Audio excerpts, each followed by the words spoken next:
Hello students, आज हम बात करते हैं हिंदी में व्याख्या पढ़ते हैं क्लास 12th के पोएम की, जो कि एक सोनेट है ऑन हिज ब्लाइंडनेस, और इसे कंपोज़ किया है जॉन मिल्टन ने। और ये 1608 से 1674 के बीच रहे हैं और मात्र 64 वर्ष की उम्र में इनकी मृत्यु हो गई। 42 वर्ष की उम्र थी जब इनकी, तब ये पूर्ण रूप से अंधे हो गए थे और बहुत ही निराशा में डूब गए थे कि अब मैं अपनी योग्यता का प्रयोग कैसे करूँगा। तो फिर धीरे धीरे ये परेशानियों से, अपने दुख से उभरे, क्योंकि इनकी ईश्वर में बहुत ज़्यादा आस्था थी।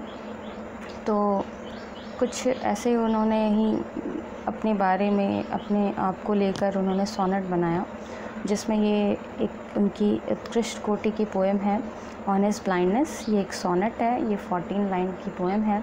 इसमें भी स्टार्टिंग की लाइंस में, जैसा कि सोनेट में होता है, कि अपने दुख को उन्होंने व्यक्त किया है कि ईश्वर ने मेरे अंदर एक प्रतिभा प्रदान की है, लेकिन मैं उसका यूज़ नहीं कर पा रहा हूँ, कैसे ईश्वर की सेवा करूँ।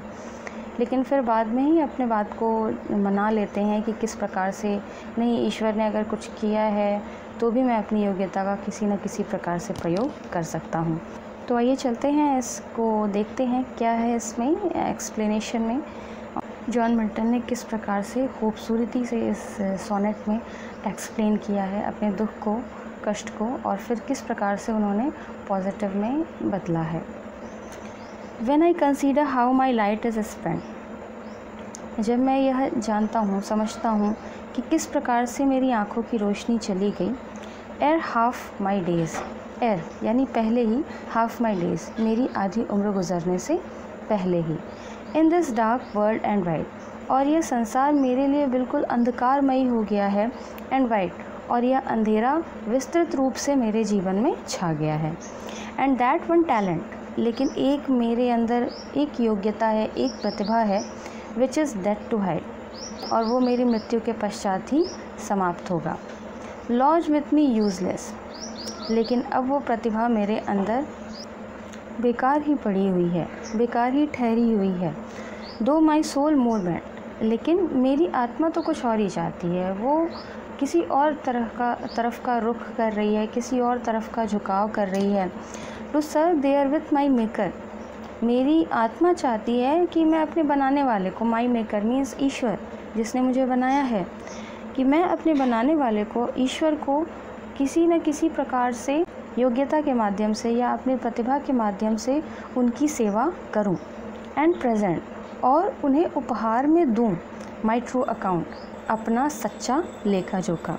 लेस्ट ही रिटर्निंग चाइल्ड, कि जब मैं उनके पास वापस जाऊं, यानी कि मृत्यु के पश्चात स्वर्ग में वापस अगर जाऊं, तो चाइल्ड, वो मुझे डांटें कि मैंने तो तुम्हें एक प्रतिभा दी थी, तुम्हारे अंदर वो प्रतिभा थी, वो योग्यता थी, वो कौशल था, तुमने उसका प्रयोग क्यों नहीं किया। That God exact deliver light day night. अब यहाँ पे पोएट पूछते हैं कि क्या, जैसे जिस प्रकार से लोगों की आंखों की रोशनी होती है और वो बड़े आराम से अपने काम करते हैं, तो क्या यही काम, इसी प्रकार का काम ईश्वर मुझसे भी चाहते हैं, जबकि मेरे आंखों की रोशनी चली गई है। I fondly ask but patience to prevent, मैंने ये बड़ी उत्सुकता से प्रश्न किया स्वयं से ही, बट पेशेंस टू प्रिवेंट, लेकिन धैर्य ने तुरंत मुझे रोक लिया, इस बात को थोड़ा सा शांत किया। दैट मर्मर सून रिप्लाइज, और तुरंत जल्दी ही उत्तर दिया। God doth not need, that means यहाँ पे डज है, कि ईश्वर को किसी भी चीज़ की ज़रूरत नहीं होती है, इधर मैंस वर्क, चाहे वो मनुष्य का कार्य हो और हिज ओन गिफ्ट्स, या उसके द्वारा दिए गए उपहार हैं। न तो मनुष्यों के कार्य और न ही उनके उपहारों की आवश्यकता ईश्वर को होती है। Who best bear his mild yoke, they serve him best, यानी ऐसे लोग जो काफ़ी उनके द्वारा दिए गए दुख को, कष्ट को सहन कर लेते हैं और किसी भी प्रकार की असुविधा को भी नहीं बताते हैं, एक्सप्रेस नहीं करते हैं, किसी भी प्रकार की परेशानी को भी बिल्कुल नहीं बताते हैं, और पीड़ा सहते हुए, जो दुख सहते हुए जो ईश्वर के द्वारा दिया गया होता है, दे सर्व हिम बेस्ट, जो भी दुख होती है उसे बड़े आसानी से सहन करते हुए जो ईश्वर की सेवा करने में लगन रखते हैं लोग, वही सच्ची सेवा ईश्वर को प्रदान कर पाते हैं। हिज स्टेट इज़ किंगली, उनका राज्य बिल्कुल राजसी है, वो बिल्कुल राजा की तरह अपने राज्य में राज करते हैं। Thousands at his biding speed, और हज़ारों की संख्या में देवदूत उनके एक इशारे पर तुरंत जाने को तैयार हो जाते हैं, तुरंत दौड़ने को तैयार हो जाते हैं। And post over land and ocean without rest, और बिना आराम किए एक इशारे पर वो चाहे धरती हो चाहे समुद्र हो, कहीं पर भी दौड़ने के लिए तैयार रहते हैं। ऐसे लोग उनकी सेवा में खड़े रहते हैं, जो कि हज़ारों की संख्या में वे देवदूत होते हैं।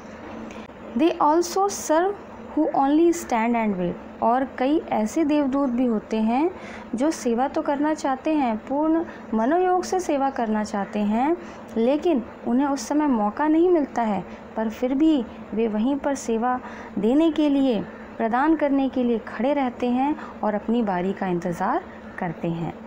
तो ये था हिंदी में एक्सप्लेनेशन ऑन हिज ब्लाइंडनेस का, और इसमें जॉन मिल्टन ने शुरुआत में बताया है कि किस प्रकार से मैं अंधा हुआ और मेरी योग्यता मुझ में ही दबी पड़ी रह गई है, जिसका अब मैं कुछ यूज़ नहीं कर सकता हूँ। तो पहले तो ईश्वर से यही चाहते हैं कि उन्होंने क्या किया मेरे साथ, इतना गलत काम क्यों किया, नहीं मिला था, जबकि मेरी योग्यता है, मेरे अंदर प्रतिभा है, लेकिन मैं उसका पूर्ण रूप से यूज़ नहीं कर सकता हूँ। लेकिन फिर बाद में अपनी बातों को मनाते हैं कि नहीं, ईश्वर को किसी की भी ज़रूरत नहीं होती है, और मैं अपने प्रतिभा का किसी न किसी प्रकार से यूज़ कर लूँगा, और ईश्वर अगर यही चाहते हैं कि इसी प्रकार से मैं अपने आप को आगे बढ़ाऊँ, तो इसी प्रकार से आगे बढ़ाऊँगा। तो ये था सोनेट कि स्टार्टिंग की लाइंस में कुछ नेगेटिव बातें होती हैं, कुछ मन में अंतर्द्वंद्व चलता रहता है, लेकिन बाद में उस बात को मना लिया जाता है कि नहीं, कोई ना कोई पर्पस, कोई ना कोई कारण ऐसा होगा जिसके कारण ही इस प्रकार की बातें सामने आ रही हैं, और उसे पॉजिटिव वे में ले लिया जाता है। तो ये था हिंदी में एक्सप्लेनेशन बच्चों, और लाइक शेयर सब्सक्राइब करें वीडियो को, बेल आइकन पर प्रेस करना ना भूलें, जिससे आपको लेटेस्ट वीडियो की नोटिफिकेशंस मिलती रहें। मिलते हैं नेक्स्ट वीडियो में। Thank you very much.